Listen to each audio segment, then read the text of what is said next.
I'm Doug Kazarian on the set of Daily Wager, ESPN's new sports betting show.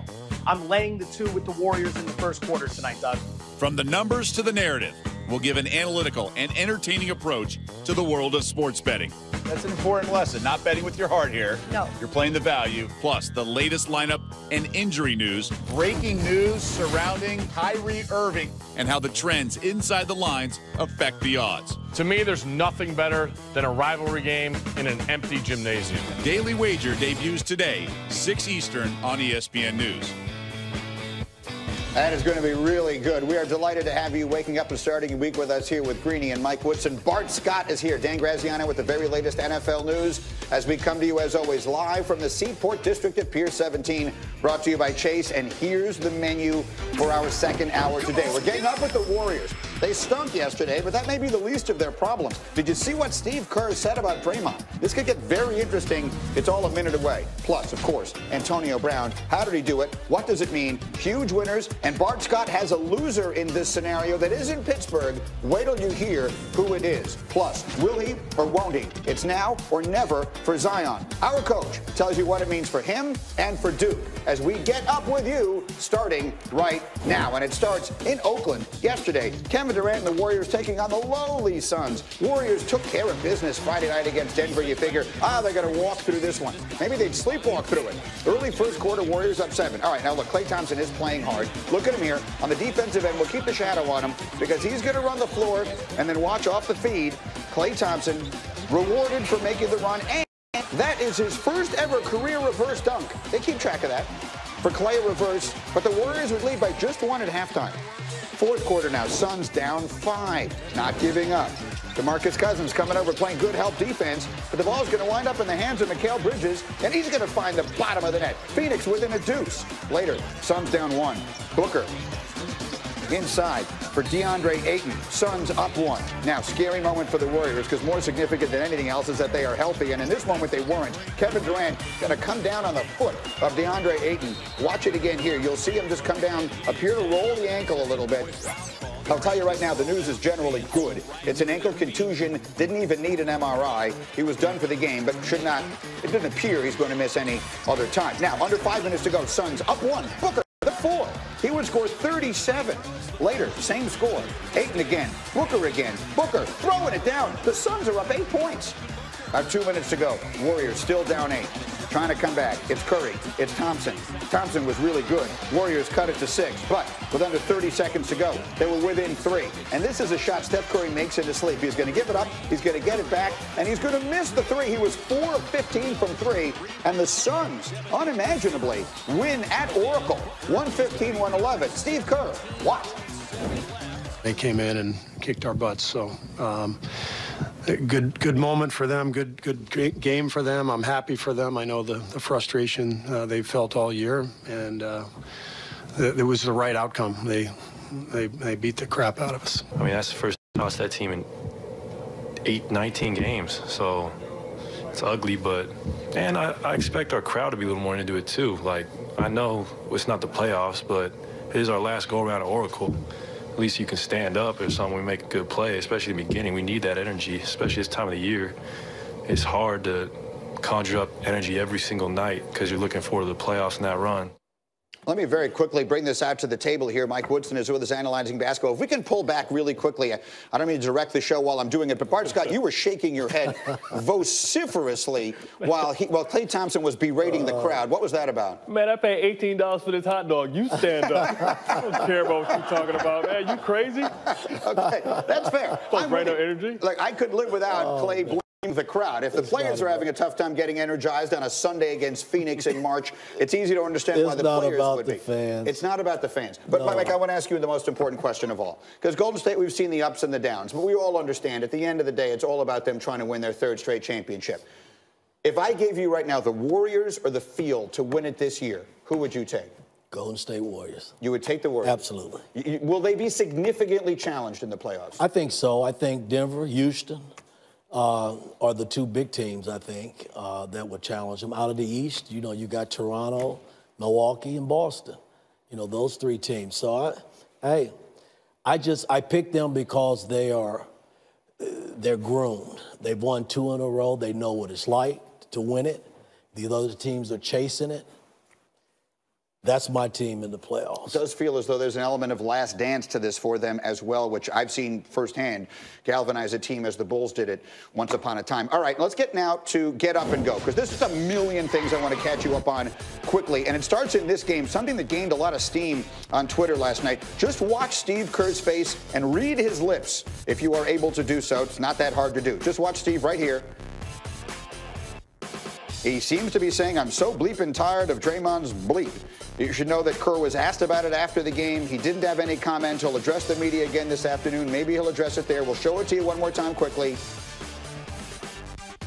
That certainly seems to be what he's saying there. We'll see if there are any repercussions. Meanwhile, as we get up and go, Chris Paul, a block at the buzzer, sealing Houston's win over the Mavericks. Rockets have won 8 straight, longest active streak in the NBA. Are they the biggest threat in the West, Mike Woodson, to the Golden State Warriors? I think so. I mean, I think having Chris back, you know, they got to stay healthy. That's any team in the West or the East that's trying to win a title. You got to stay healthy. But Chris Paul and Harden are prime. Speaking of being healthy, a return to the lineup for Joel Embiid yesterday for the Sixers. That's just what they needed. 33 points, 12 boards, 28 minutes. Where is Philly in the East? If he's healthy, where are they in your mind in the Eastern Conference? They're right there, too. You know, you can't exclude them. Getting Embiid back is a big piece of the puzzle. I think the trade over with Tobias Harris has really helped them tremendously, so they'll be in the mix. No question. Now back to the NFL, where the Rams announced they've agreed to terms on a new one-year deal with linebacker Dante Fowler. Shefty said about $11 million live with us this morning. Bart Scott, why are you shaking your head again? Because with the market, you know, all the guys being tagged, he would have been the #1 guy on the market. This was an opportunity for him to get a long-term deal. Now, if he gets hurt or something happens, he'll never be able to recoup that money. Obviously, the biggest football story of the weekend was the Raiders making a verbal agreement to a trade for wide receiver Antonio Brown, a 3rd and a 5th, going back to Pittsburgh. We had lots of perspective this morning already live, including Drew Rosenhaus, who's AB's agent, and Adam Schefter, who said this. I think Antonio Brown was a big winner here. You mentioned the money involved, $30 million guaranteed, $54 million overall in that new contract. And he went from being a guy that you wondered if he would have a landing spot where he would go to getting this lucrative new deal with the Oakland Raiders. So Antonio Brown emerges as a big winner here. And the Oakland Raiders had to pay him a lot of money. And that is one issue. But they only had to give up a 3rd and 5th round draft pick for a wide receiver who has had 6 straight years of at least 1,200 receiving yards. Do you know the last time the Oakland Raiders had a receiver go over 1,200 receiving yards in a season? 2002, when Jerry Rice did it. So it's been 17 years for the Raiders since that happened. They now get a receiver in Antonio Brown who's better than anybody they've had in recent years. Now, there's no debating that. Just look at the numbers.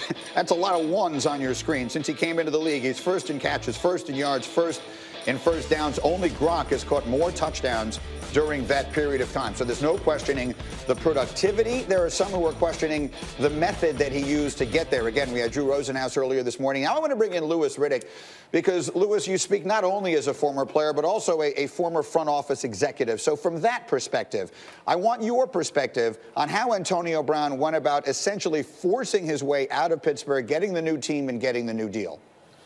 Well, Greeny, what he bet on was the fact that his resume in the past would speak for itself as far as how teams were projecting him in the future. And he was betting on the fact that there would be at least one team. There would be at least one that could use his services, and he found that one team that not only could use his services, but I think the most important part for him, even though, you know, he has said to the contrary that the most important part to him was just going to a place with great culture, that didn't have a lot of drama, didn't have any haters, that the locker room was solid. That $30.1 million very important to him. And the fact that he found a team that would be willing to do that, given that, you know, quote unquote, he's on the wrong side of 30 years old, although he's one of the best conditioned, hardest working players in the National Football League. Look, I mean, that is a win for him. It's an absolute win for him. Would I caution many players trying to go this route as far as trying to get moved and get to a place that you want to get to? Yeah, I would caution them. This guy has a very unique resume. He has a very unique skill set. There aren't many players, if any, who can do what he does. I call him uncoverable because he is. He beats double teams. He beats single coverage like there's nobody out there. And he's one of those guys who right now, even though he is on the wrong side of 30, so to speak, if you look at his work ethic and you look at how this guy has made himself into the player he is, you can see why the Raiders are betting on the fact that all the things that he has done in the past doesn't mean that he can't do it in the future. They're betting on it, and I wouldn't bet against the guy. So it without a doubt is a win for him, although with Pittsburgh, despite the fact that they only get a 3 and a 5, I think they definitely believe that it's addition by subtraction for them. Okay, fair enough. I want to ask you quickly, however, from the Oakland side of this about Derek Carr, because there have clearly been the ups and the downs and a lot of questions as to whether John Gruden really fully believes in him. Now he gets the star wide receiver, but the Raiders are up there at the top of the draft. They have a lot of different ways of going about things here. How do you expect this to play out with Derek Carr? I think play out very well because, look, you need a number one like this. Again, this guy is uncoverable, so it will be one of these where I would expect Antonio to have as many targets as he has ever had in his career. You do not make this kind of move without betting on the fact that you're going to get him the football, and the guy who's going to get him the football, Derek Carr, is as talented as any quarterback in the NFL. There are many people who rail on Derek Carr, especially about his ability to perform under pressure. There are a lot of subjective arguments to be made about why, he has not played as well in recent years, but they need to fix their offensive line. They obviously needed to get a number one. They need to fix the running game. But for him in particular, as far as having that number one right now that he knows in any situation he can go to, look, the sky's the limit for him, and he should be ecstatic as far as what his 2019 potentially looks like. So quickly, because there's all of this speculation, and that's all it is speculation. People look at John, there's some of the things he said about Kyler Murray. He is up there at the top of the draft and has other ammunition. You believe Derek Carr will be their quarterback this year? That's a tough one, Greeny. Do I believe he'll be their quarterback? I think he should be their quarterback. Let's put it that way. I think he should. I think there are many other areas that they can improve this football team, given the draft capital that they have, that would bode very well for them in 2019 and beyond. I think Derek Carr is one of those people who they need to get behind and help support and see if they can get him back to his previous form. And Antonio Brown's a tremendous step to getting that way. This draft is loaded with defensive players. If you've seen the Oakland Raiders defense play, they can use all of them. They can use every single one of them, so they need to go out and get them. That's very well said. Lewis, thank you so much, and we'll be leaning on you all week long, obviously, as this free agency stuff gets going in earnest. Now, let's stay with the AB trade as part of what we're going to call required reading for today. Bill Barnwell wrote a piece. It's up on ESPN.com right now. It's called Grading the Antonio Brown Trade from Steelers to Raiders, and part of it, he writes, in making this trade now, the Steelers are passing the opportunity to keep one of the 5 best wideouts in football on their roster for essentially $22 million in cap space. Instead, they eat $21 million in dead money on their cap and let that guy play for somebody else. And I will insert here, they only got back a 3 and a 5, which does not seem like much, especially when Amari Cooper yields a 1. So I'm looking over to my football crew here, and I'm seeing a lot of nodding of the heads or shaking of the heads here. Dan, what was your take on that? Well, Bill's a great writer and a great analyst, and I think he hit the nail on the head. I mean, this is a shocking decision by Pittsburgh to me to do it this quickly, when you still had a week to go before you had that roster bonus, which is $2.5 million, which, by the way, any NFL team can afford to pay and shouldn't have been an impediment. And you still could have taken this all the way to the draft. Think about the control the Steelers might have had over the draft. You get teams through free agency. They didn't find the receiver of their dreams in free agency. Now, all of a sudden, maybe they're willing to give you more than a 3rd and a 5th. I don't understand what the rush was. They're not in mini camp or training camp. He's not in there mixing it up in the locker room. It was, I think, foolish of them to hurry. So something the Steelers blew it. Bart, I know you think there were other teams in the NFL that blew it here as well. Absolutely. I think my New York Jets blew it, but, mainly I think the Indianapolis Colts blew it because they have the draft capital and they have the salary cap space to be able to absorb that type of contract. They have $100 million to spend this offseason, but also they have the number 2 that they got from the Jets last year. And last year was all about acquiring more draft picks. They moved back, got 3 number 2s, and look what they were able to get. They were able to get, Leonard, the linebacker. They were able to get Quentin Nelson. So they were able to get all-pro players with those picks. Now it's about putting quality players and surrounding Andrew Luck. And what are you saying about your locker room if you're saying you can't absorb a personality like that? What are you saying about Andrew Luck as a leader? It's not like he's some rookie quarterback that, doesn't have a resume. He's arguably one of the top 5 quarterbacks in this game when he's right. So why not bring in that type of talent to put with a T.Y. Hilton, to put with an Eric Ebron, and still should be spending as well. And I think, sometimes we're starting, like I said before, we pull the curtain back and we see that it wasn't all about Antonio Brown, that Ben has to take some ownership of the relationship. And the fact that 2 guys decided to walk away from that type of quarterback because they couldn't tolerate his shenanigans. What I would wonder on this, and I tried to get at it with Drew Rosenhaus, and no one's ever going to come out and say it, But yes, maybe Le'Veon Bell doesn't like Ben. And yes, maybe Antonio Brown doesn't like Ben. But at the end of the day, this was about the money, wasn't it? This was Antonio Brown's only way of getting more guaranteed money. And for Le'Veon Bell, it was clearly about the money. Why are you making that face at me? Because I don't think so. Because he had already got more guaranteed money before, because he went and he asked to get more money, and they gave it to him. And it was in a signing bonus. It wasn't long-term guarantees. But I don't think that's what it's about. Listen, I've never heard a Hall of Fame quarterback call out one of his players, especially one that's made as many plays for him as that. That runs thin. If you can't respect me, then do it without me. Yeah, I think this is two different situations. Le'Veon Bell would still be a Steeler if they had given him the contract he wanted. Right. I don't think that's an issue with him and the quarterback at all. The Antonio Brown thing was triggered by an issue that he apparently had with the quarterback in practice late in the year, and that sort of brought to light a whole bunch of other stuff, including, am I being respected fairly by the organization? Does that mean contract? So I think those are two different situations. It became an untenable situation for Antonio Brown in Pittsburgh, which is why he got traded. Le'Veon Bell, a different situation. Had they paid him the contract he was seeking, I think he'd still be there. Can I very quickly put up, meanwhile, the Raiders and what they have done here? I have a full screen for you here. Let's look at what the Raiders have done, okay? There was so much criticism of Oakland last year, and as Jalen would say, maybe rightly so. But in the end, look back on it. They've added 3 first-round picks in exchange for Amari Cooper and Khalil Mack, who the Bears then gave the largest guarantee ever for a non-quarterback, so a fortune of money. They give much less money than that to Antonio Brown, and they get him for a 3 and a 5. Yeah. So as you look at what the Raiders have done here, Bart, what do you think? I love what they're doing, because really when you talk about a cap sport, it's all about accounting, right? And it's all about the redistribution of funds. So you look at what they did yesterday. They got rid of Assimilate. That's the $10 million that they probably threw into the Antonio Brown contract. They have 3 number ones. They can replace those players with cheaper options. Now, they had Khalil Mack, and yeah, he's a transcendent talent, generational talent, whatever you want to say. But they still was a horrible defense with them. So now they can get young. They can get young talent. And now, not about this year, I think the new model in the NFL is to win with a young quarterback. So I think Derek Carr's contract is up after this year as far as his guaranteed money.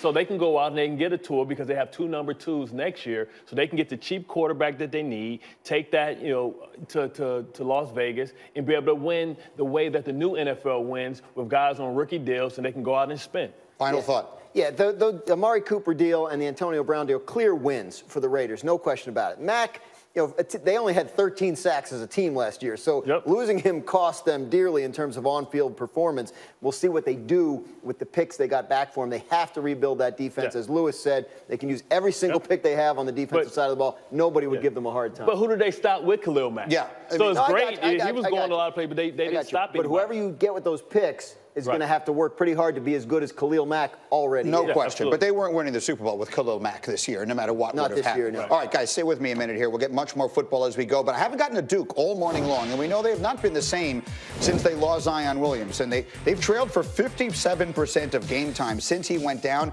They only trailed 9% of the time when he was healthy. Their loss against Carolina, did you watch that game? It was an interesting game. It gives Carolina a share of the ACC title. It's the 32nd time in school history they've won it, including 3 of the last 4. The good news for Duke and bad news for the rest of the ACC is Coach K says he expects Zion to return to the lineup Thursday when they begin in the ACC tournament. And our Joe Lunardi right now has Duke on the 2 line.